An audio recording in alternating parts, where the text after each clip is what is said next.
Guys, AOG Gaming here, back with another video on Bloons Adventure Time Tower Defense. So today we're gonna do Finn and Jake review, specifically the strongest build I can do for them. I've been kind of doing it for the other characters, but I've been doing more Trinket synergy. The thing is, Finn and Jake don't have a lot of Trinket synergy, they just have one item. And Finn has some Trinket synergy with PB, but yeah, it's not a lot.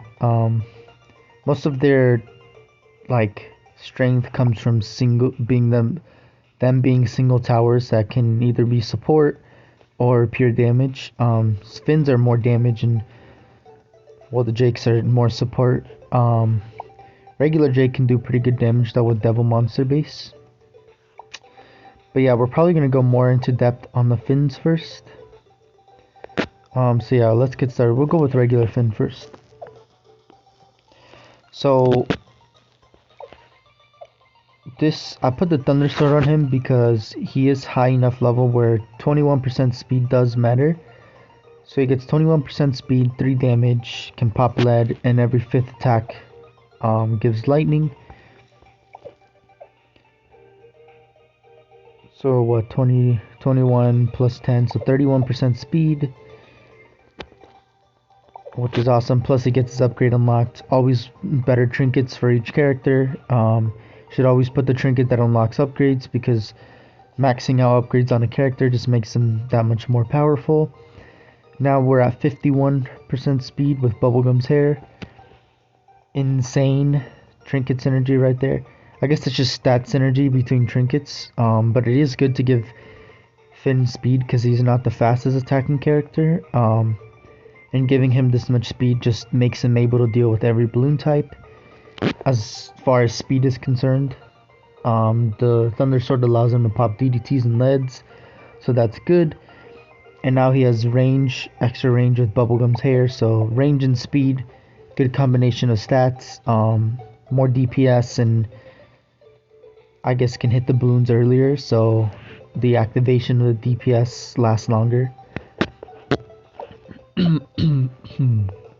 Excuse me, guys. Moving on to Doom Gauntlets. Doom Gauntlets. I'm sure most of you guys know this trinket. So another 15% speed, so we're now at 66% speed. 4 damage and 1 pierce. 2 balloons plus 7 range, and then 3 damage to shield balloons. So 4 damage in total to shield balloons, plus whatever bases, of course. He doesn't need this, he can already pop leads, but 5 damage to ceramics and fortified balloons. He doesn't have any melee attacks, I don't think so. Well, I guess sword attacks count as melee attacks, but I actually want to see something real quick before we finish on you. I want to come over to Tuxedo Jake.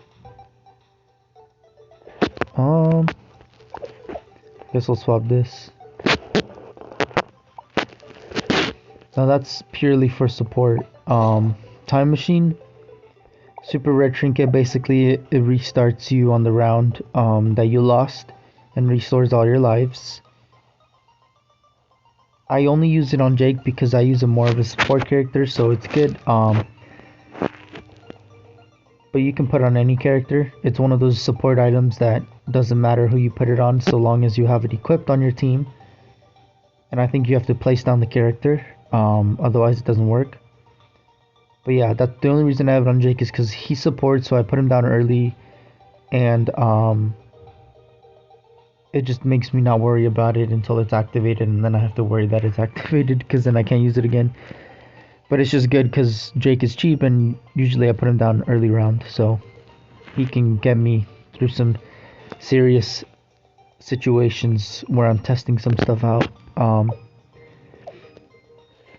Oh, well, I guess you guys saw a precursor to that, but we're gonna go back to regular Jake. Sorry, Finn.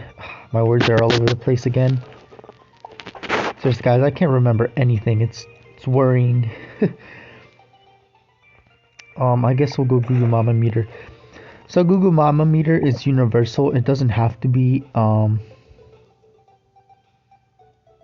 support, because it does give the character that is equipped to 3 damage, since it's just balloons within range of equipped character.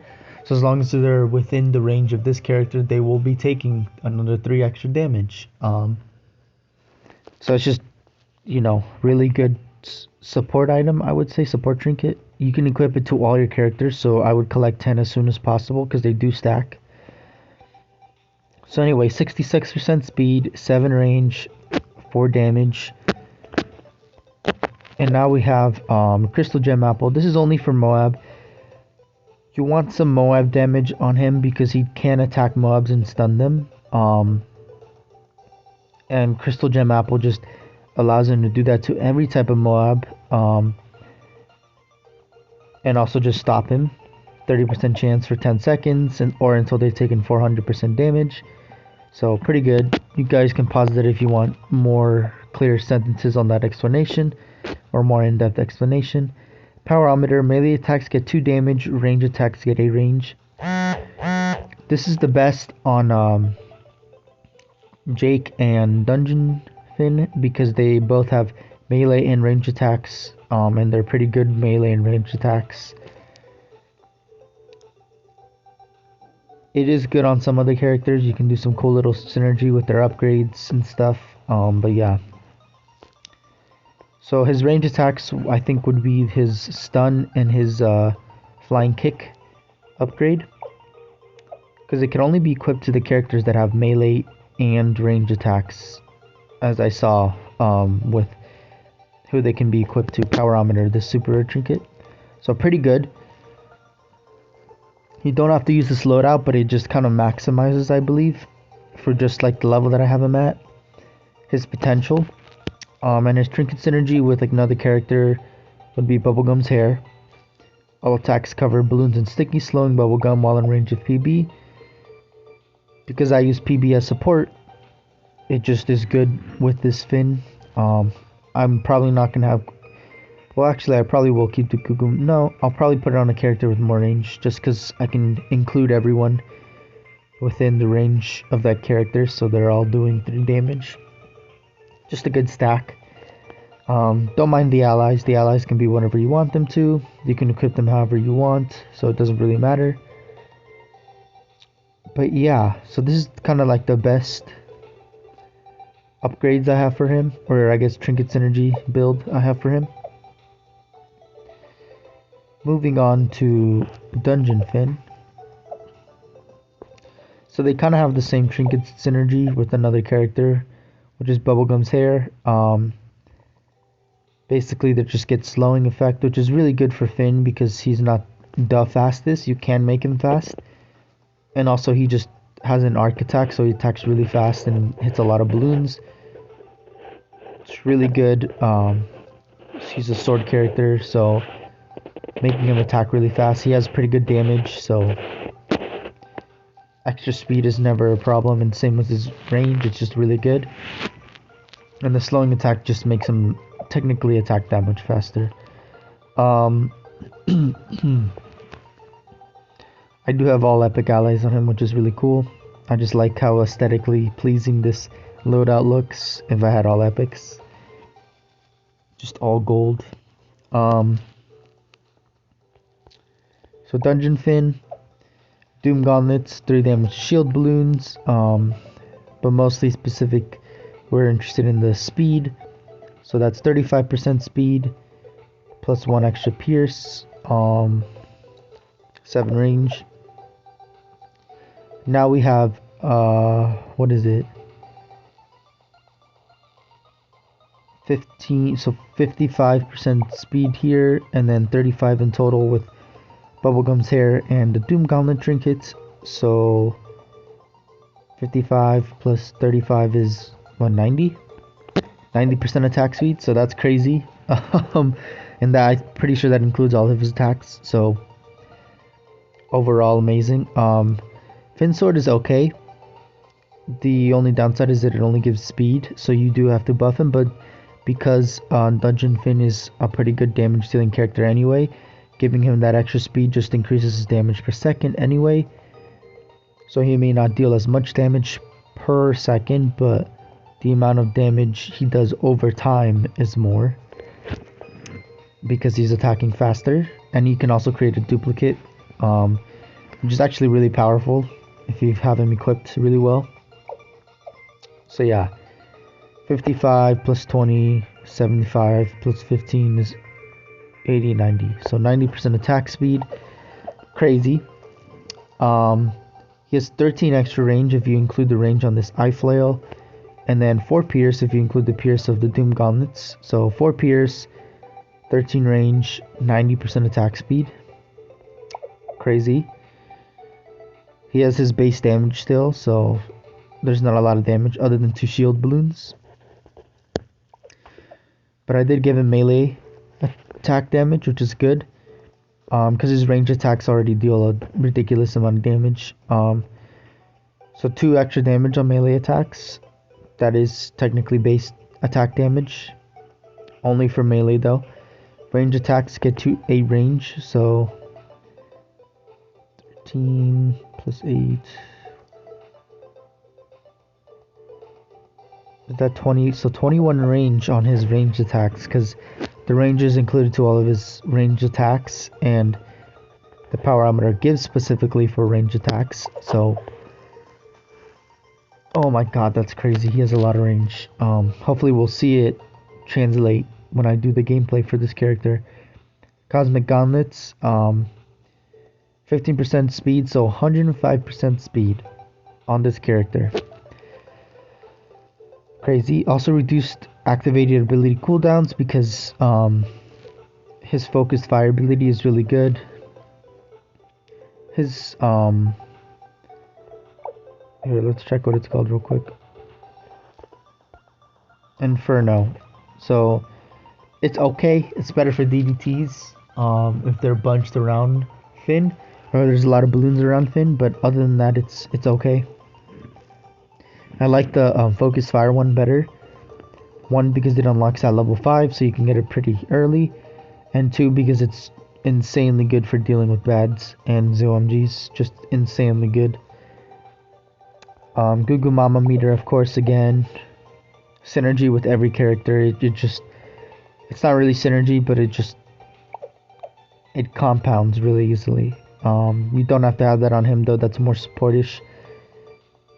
But it is also damage. So technically he has 5 damage to his melee attacks, and then 3 plus damage. And normally you don't need that much more damage on him. I think 5 for melee is really good, and 3 for range is good, because his range have more than his melee, and his melee can also be upgraded for speed, attack, and pierce.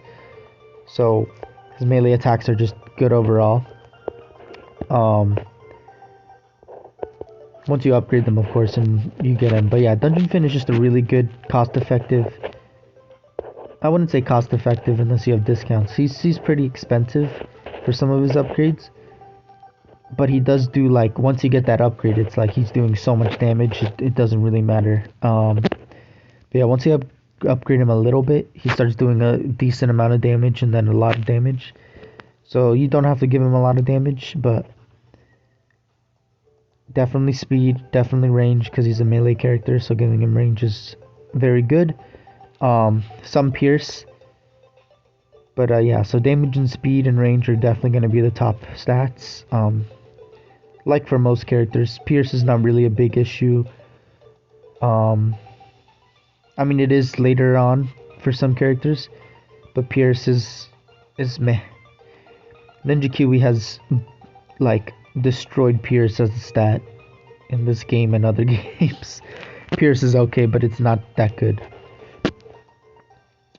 It's only good when you have a lot of characters with a lot of pierce. But yeah, so this kind of the build I have for him, because it just correlates with all of his upgrades.